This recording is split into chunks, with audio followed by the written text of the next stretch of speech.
In this video, we're going to be covering controlling a camera that is connected to our controller. And as you can see from the home page, we have a button here that can take you to the camera page.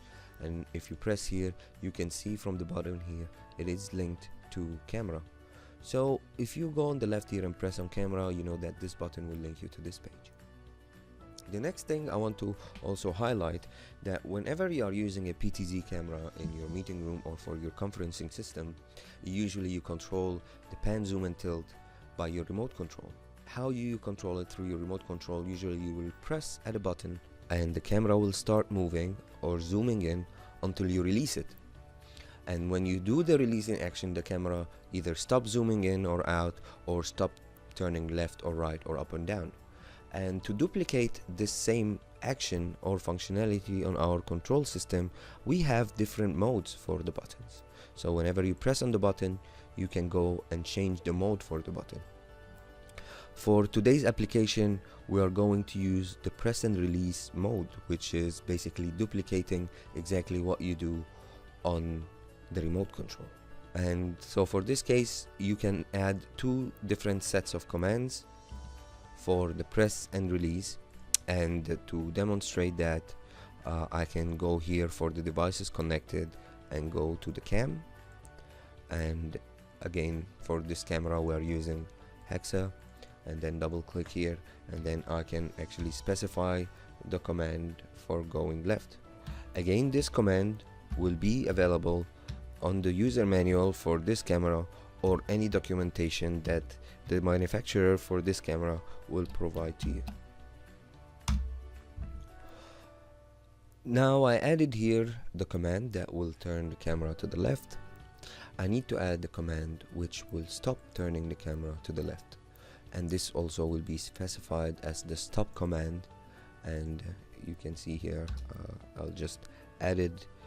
Again, this information is coming from the documentation provided by the manufacturer, and each and every camera will have a different sets of commands to control this functionality. So after adding those two different sets of command, now as soon as I press on the button, it will start executing the turning left command. As soon as I release the button, it will send the stop command. So this is it for the press and release functionality. Something else that we can cover is also adding a button that is not available on the user interface, because since we've been working with this theme, we've been utilizing each and every button that's available on it. Now let's say if you want to add buttons that are not available on it, it's very simple by just clicking right click and just add button. As soon as you add the button, it will show on the top here. You can move it anywhere you want on the page. You can rename it. In this case, because I'm going to utilize this button to recall a preset that is saved on the camera, I'm gonna call it preset number 1 because it's going to recall preset number 1 on the camera. Again, you can go through the font if you want. You can change the size, you can change the color of the writing, and then you can move it around in the box. You can also change the style of the button. So for example, you can choose it as a color, and you can choose a color for pressed and a color for released, or you can use an image, and in this case you can actually add any image in PNG file from your graphic library. You can also here set the transparency for the button, and you can set the position for it. Now let's go back again to adding a command to this button.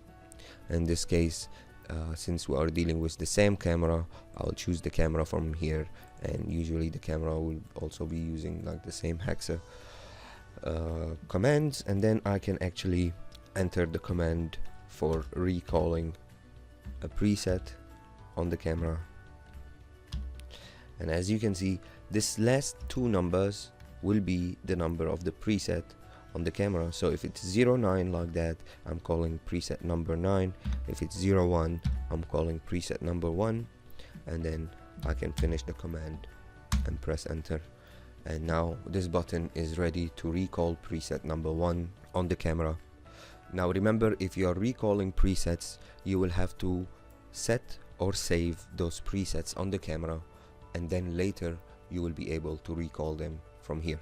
This was covering the presets or recalling presets on the camera. Thank you very much.